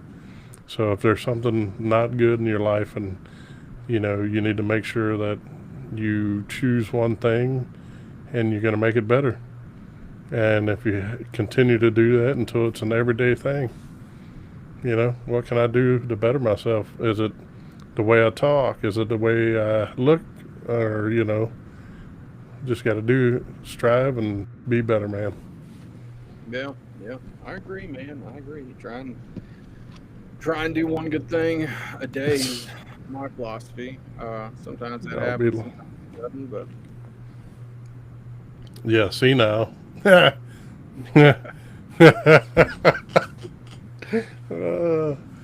Hmm. I can see that. You're not far from it there, disease. well, just give it time, man. Everybody starts somewhere, right? Oh, absolutely, man. I do this because I enjoy it. Okay, because, you know, how many things have I started and have, you know, I've started a lot of things in my life, and some things I'm like, nah, it's not for me. Right. But, you know, doing the podcast stuff, you know, I enjoy talking to everybody. I get to talk to people across the country, man. Okay, across the country. And then they tell their friends, and then they reach out to me, and, you know, and look, who would have thought I would have been interviewing, you know, bands, members of the bands. Now, you got to give it to me. I know the guy. You do too. Yeah. It's been a long time Yep. running. Yep, disease. I did. I actually made some friends down in Mexico, and then I made some friends in Africa. So, you know, when you say the world, I mean, sooner or later, I may be doing a podcast with people across the world. So, Yeah. but Yeah, an interview yeah, with man. somebody. Djibouti, Go Africa ahead. next, you know? Oh man, I'd go ahead, man. Anybody that would like to come on the podcast, I'd like to share their experience, man. All they have to do is hit me up. You know, Yeah.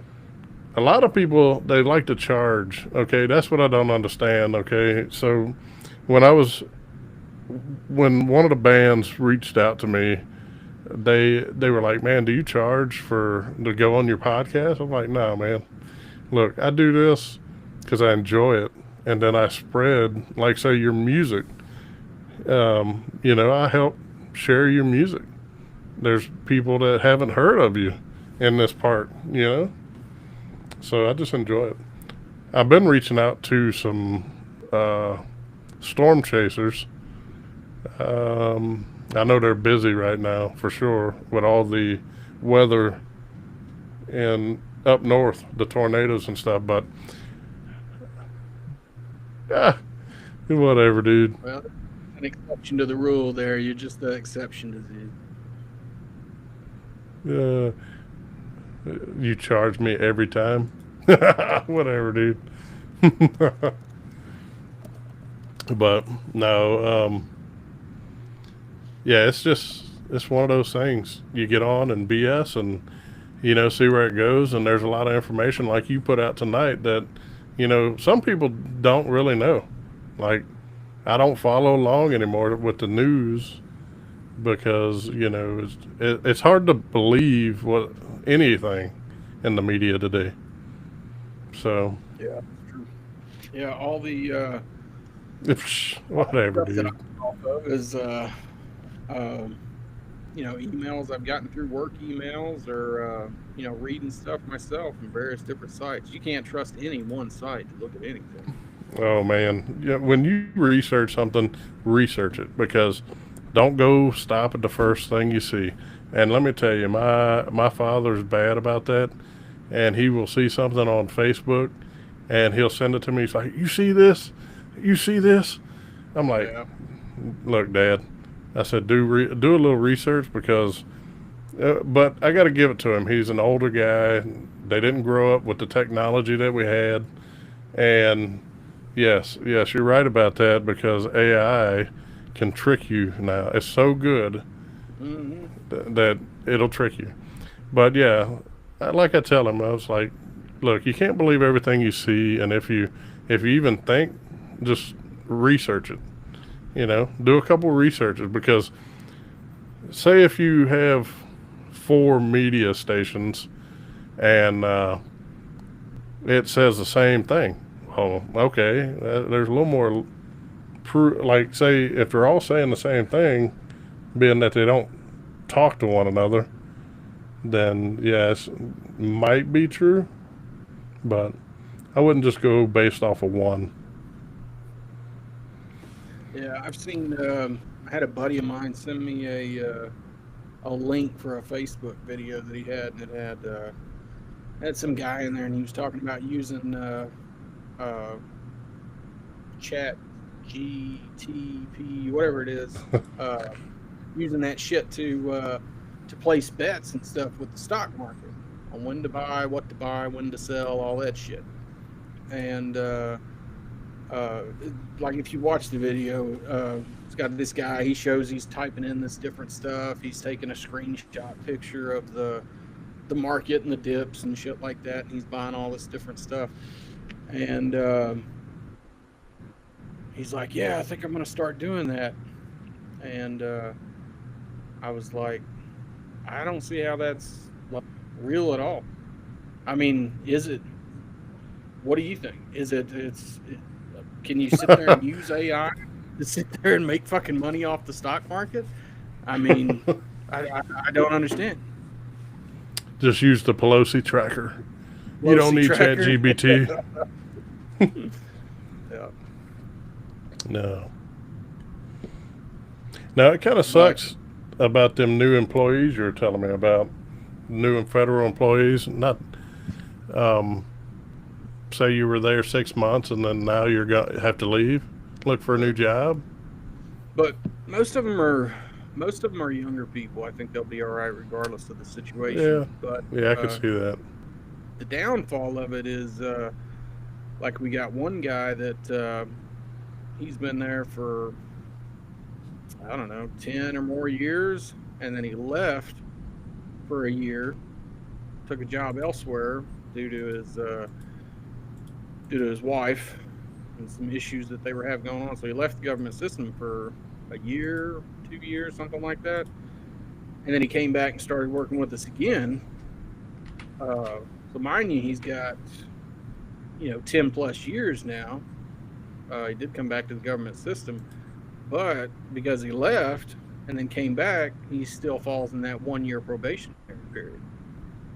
So, and he's older. He's probably about 10 years older than me and you. So if he ends up getting let go, he's in his late 40s, early 50s. So if he gets let go,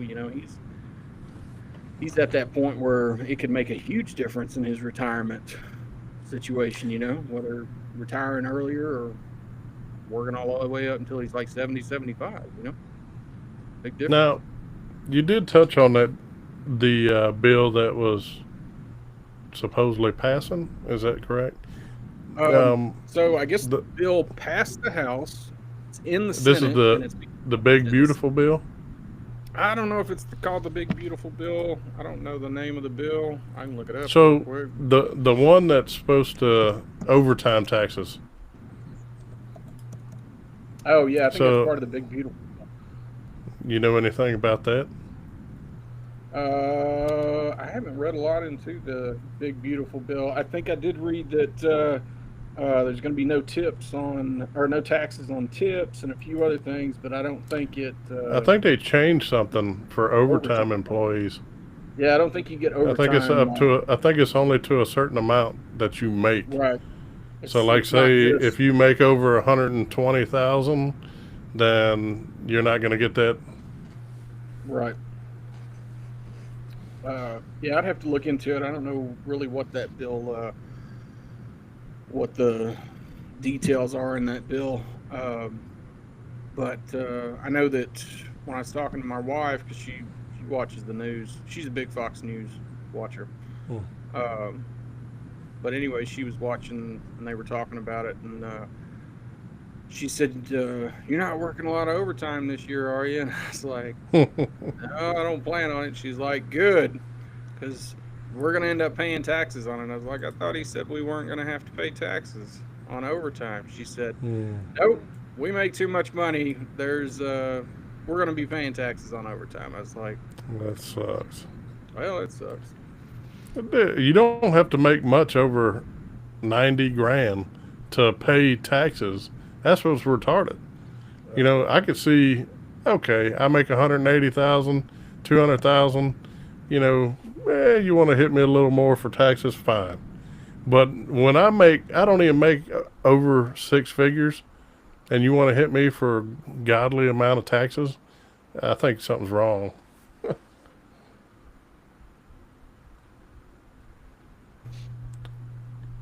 Hey, see, a little off topic while you're looking that up. Did you notice that the pharmaceutical companies are doing their thing again?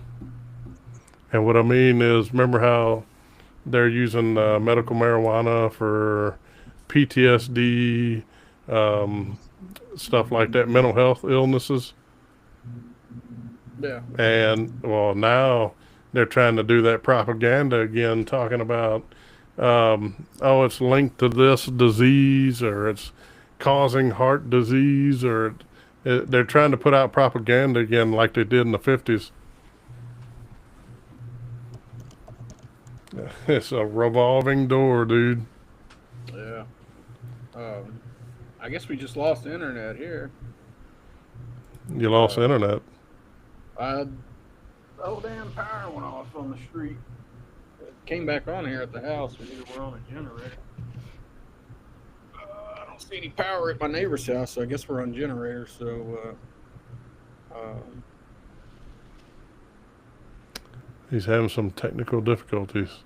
I still see you blurry, but it's going to upload clear. So if guys that are watching, y'all can,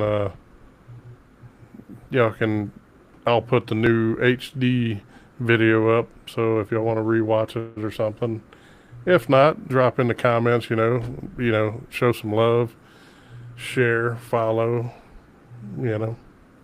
but.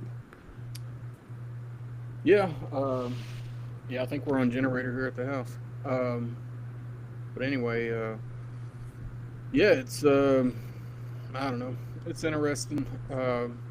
Be curious to see where everything goes with Trump and all this stuff. Curious to see where stuff goes with these federal employees, and then like to see how this big beautiful bill they're talking about is going to pan out and everything. What is it? It's supposed to be making $4.5 trillion in cuts over 10 years, or something along those lines. Do not get me to lie to you, dude, because I stopped following along, because I'm gonna tell you, just like at work, when they say we're gonna give you this, or we're gonna make it worth your while, or something like that, they all take it away when it comes down to the final cut. Yep. So I don't even pay it no attention, man. What happens, happens. If I got to vote, I'll vote, but, I'll research it then, what I'm going to vote on. Yeah.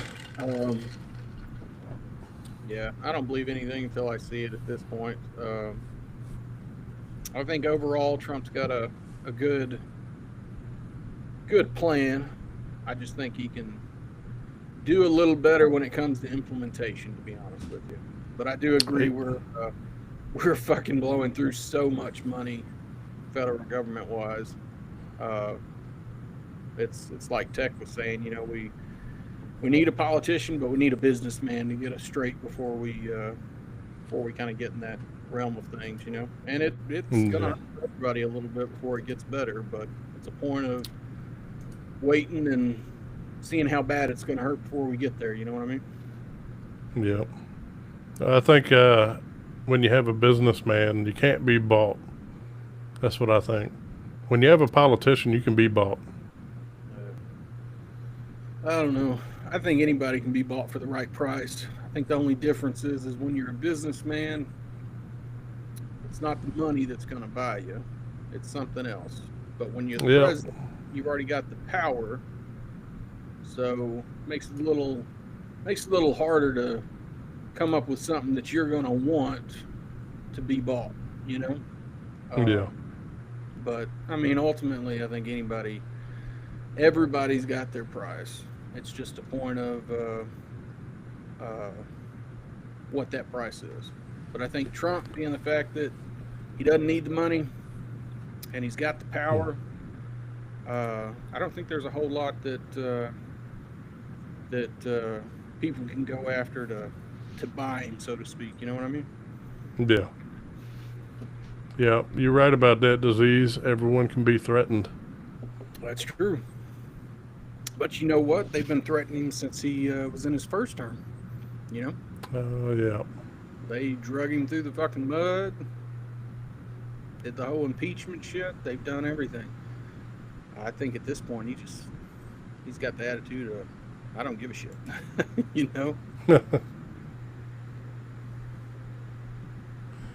Oh yeah. I'll tell you what.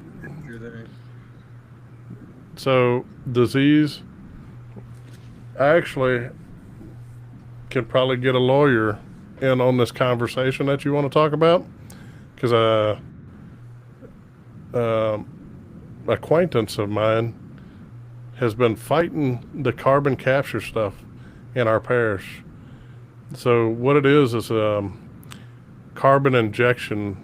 So they'll create pipelines that go to one specific well or multiple, and they will inject the carbon coming off of industrial plants or production equipment, and it will be injected deep into the earth, which are saying, look, government tells me it's safe. Hard to believe. Anyway, so I found a research paper that I also sent to this lawyer, by the way. And the paperwork is studies that were done in Texas. So there was like a study of like 20 wells. They injected carbon dioxide. Well, out of the 20, only 3 were beneficial, like actually done what it was supposed to. The other ones were failures. There also the amount of money to build such a, setup. It's not worth it. Okay, and then if it leaks through, gets into the water table, the lakes, it can kill fish. It displaces oxygen, so if it come up into a neighborhood, you can wipe out a neighborhood within, matter of seconds. So So, and they have some test wells going on too, here in Allen Parish. Also, I guess Exxon is overseeing this project now. The people did not want it, and it still got passed. Like oil wells, or Nah, they might be reusing old oil wells, but I think they're gonna have to drill deeper. So it's what's the right now. I'm not really sure. It's gonna be That's like an interesting. oil well, though. Okay. Yeah, there's a lot of discrepancies. A lot of people talking about it.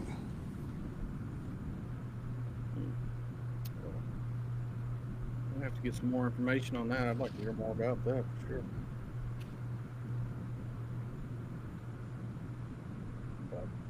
Yeah. Well, I'm gonna have to call it quits here in a little bit. So I'm gonna go check Yeah, see man. what's going on out there. Yeah, not a But problem. it's been a blast. It's been good. I'll have to get back on here with y'all.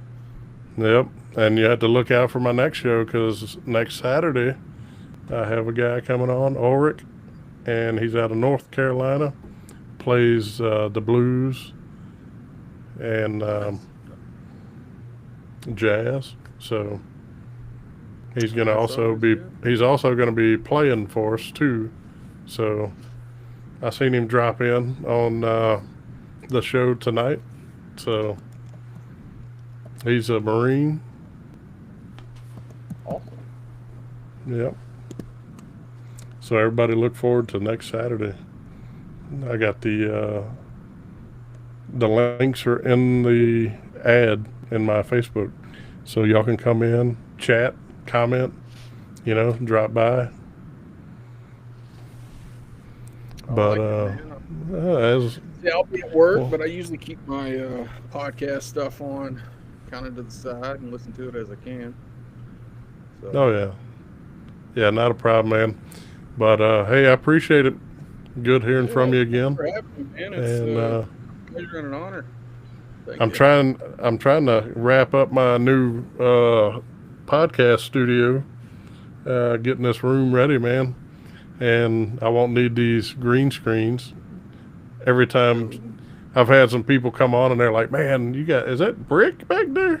I'm like, "Nah, man, that's green screen."